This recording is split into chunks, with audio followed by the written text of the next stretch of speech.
मुंबईमध्ये 1 ते 27 मे या कालावधीमध्ये तब्बल 600.70 मिलीमीटर इतक्या पावसाची नोंद झाली आणि हा पाऊस जून महिन्याच्या सरासरीपेक्षा सुद्धा अधिक आहे। सामान्यतः जूनमध्ये मोसमी पाऊस येतो, मात्र 1 ते 27 मे दरम्यान तब्बल 600 मिलीमीटर इतक्या पावसाची नोंद झाली आहे आणि मुंबईमध्ये मे महिन्यामध्ये जूनच्या सरासरीपेक्षा सुद्धा अधिक पाऊस झालेला आहे।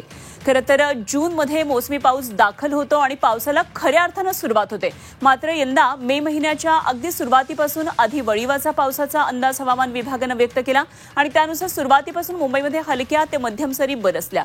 काही वेळा वादळी वाऱ्यासह मुसळधार पाऊसही झाला, तर मे महिन्यामध्ये पडलेल्या या पावसामुळे जूनमधली सरासरी ओलांडलेली आहे आणि आता जूनमध्ये किती पाऊस पडणार याकडे सर्वांचंच लक्ष लागलेलं आहे।